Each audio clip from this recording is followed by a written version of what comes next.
Pagbasa mula sa sulat ni Apostol San Pablo sa mga taga-Efeso. Sa makatuwid, hindi na kayo dayuhan o taga-ibang bansa, kundi kababayan na ng mga hinirang ng Diyos at kabilang sa kanyang sambahayan. Tulad ng isang gusali, kayo'y itinayo sa pundasyong inilagay ng mga apostol at mga propeta na ang batong panulukan ay si Kristo Jesus. Sa pamamagitan niya, ang bawat bahagi ng gusali ay nagkakaugnay-ugnay at nagiging isang banal na templo ng Panginoon. Dahil din sa inyong pakikipag-isa sa Kanya, kayo man ay kasama nilang naging bahagi ng tahanan ng Diyos sa pamamagitan ng Espiritu. Ang salita ng Diyos. Salamat sa Diyos. Ang mabuting balita ng Panginoon ayon kay San Juan. Papuri sa iyo, Panginoon.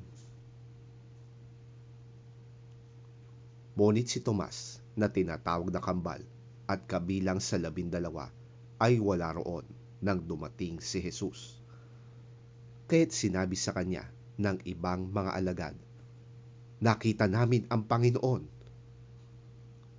Sumagot si Tomas, "Hindi ako maniniwala hanggat hindi ko nakikita at nahahawakan ang butas ng mga pako sa kanyang mga kamay, at hanggat hindi ko na isusuot ang aking daliri sa mga sugat na iyon at sa kanyang tagiliran." Makalipas ang 1 linggo, muling nagkatipon sa loob ng bahay ang mga alagad at kasama nila si Tomas. Nakasara ang mga pinto, ngunit nakapasok si Jesus at tumayo sa kalagitnaan nila. Sinabi niya, "Sumainyo ang kapayapaan."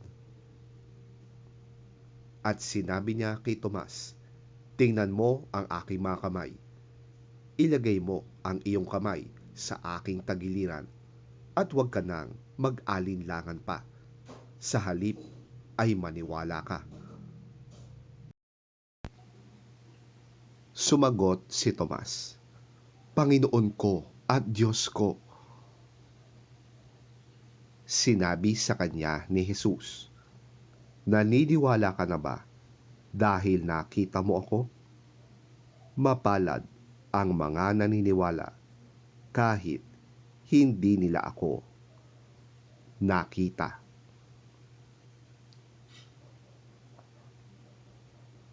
Ang mabuting balita ng ating Panginoon. Pinupuri ka namin, Panginoong Hesukristo.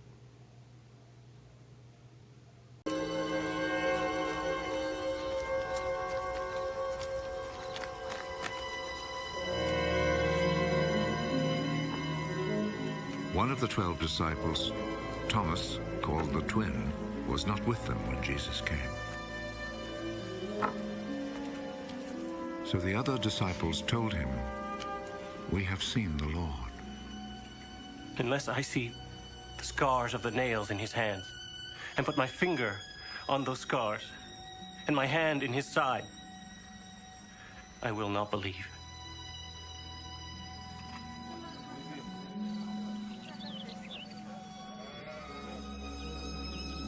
A week later, the disciples were together again indoors, and Thomas was with them. The doors were locked, but Jesus came and stood among them.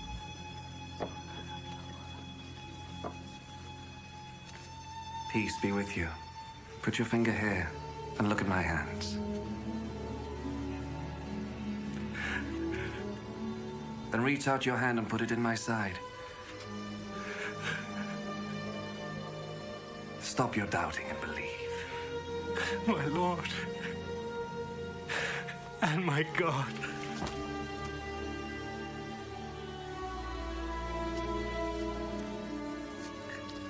Do you believe? Because you see me.